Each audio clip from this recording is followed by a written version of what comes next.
Hello everyone, in today's video I will go over my starter atlas tree for the upcoming league. Before I go into it, let me give you a brief explanation of what the point of this tree is and why I took what I took.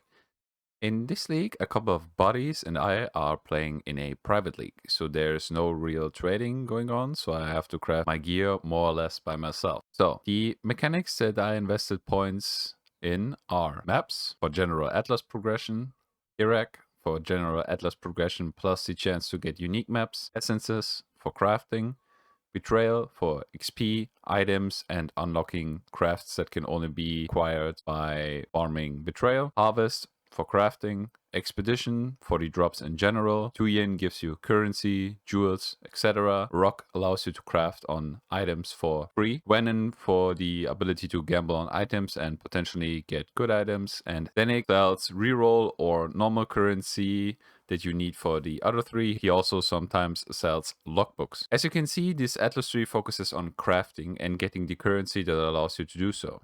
I invested 126 points in total. This excludes the 6 points that you get from the Maven Invitations, for example, Maven the Feared, etc. So let us go over the atlas tree.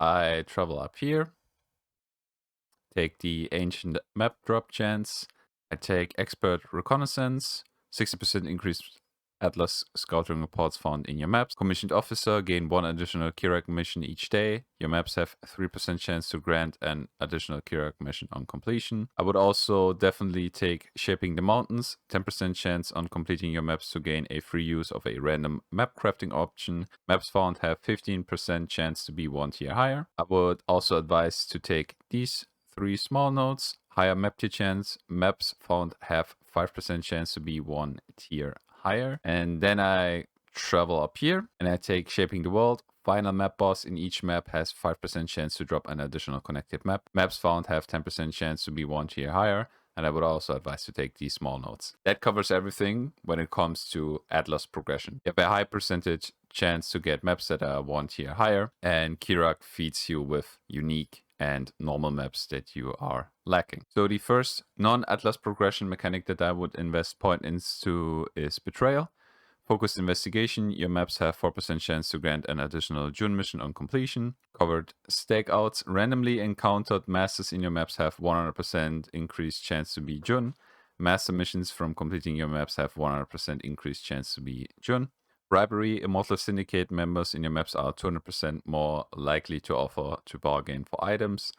Immortal Syndicate members in your maps drop 200% more items when bargained with for items. Effective leadership, Immortal Syndicate members in your maps are 100% more likely to be accompanied by their leader. Immortal Syndicate leaders in your maps drop an additional veiled item. The last betrayal notes that I took is Test of Loyalty. Immortal Syndicate members executed in your maps have 100% chance to gain an additional rank. The second non-Atlas progression mechanic that I would invest points into is essences. You can also take essences first and then betrayal. Totally up to you how you do this after the Atlas progression notes. It's just merely preference. The first essence note that I would definitely take is Prolific Essence. Your maps contain an additional essence, guaranteeing essences on your maps. Crystal Resonance. Monsters imprisoned by a shrieking essence in your maps will be duplicated when released. Corrupting imprisoned monsters in your maps cannot release them. And of course, amplified energies. Essences found in your maps are a tier higher. I also took all these small notes here. Imprisoned monsters in your maps have 5% chance to have an additional essence. The next mechanic that I will definitely invest points into is Harvest. Call of the Grove. Your maps have 15% chance to contain the Sacred Grove. Then I took Bumper Crop. The Sacred Grove in your maps has 50% chance to contain an additional harvest. And Bountiful Harvest. Harvest monsters in your maps grant 200% increased experience. Harvest plants in your maps have 10% chance to spawn an additional monster. I also took these small notes. Your maps have 5% chance to contain the Sacred Grove, since I cannot guarantee it through a Sextant or a Scarab. In a private league, I took these notes, which I think makes sense. Then I traveled up here, doubling season. Life Force dropped by harvest monsters in your maps has 10% chance to be duplicated. And the last big harvest note that I took is Heart of the Grove. Harvest crops in your maps have 60% increased chance to contain a tier 4 plant. Harvests in your maps have 10% chance for the unchosen crop to not wilt. And the final league mechanic that I decided to invest points into is Expedition.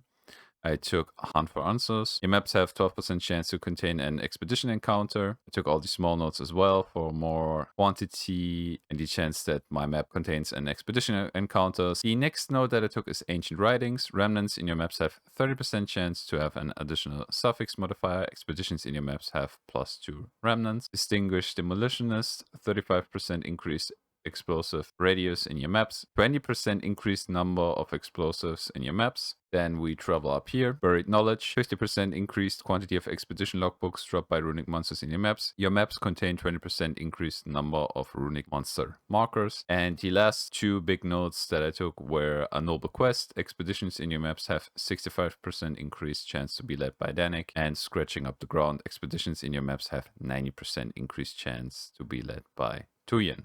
As you can see, this atlastree focuses heavily on crafting and self-sustain when it comes to maps and crafting. So if you enjoyed it, I think you could give this one a shot. Alright, that concludes the video. Thank you for watching it until the end. Good luck with your league start on Friday. Bye!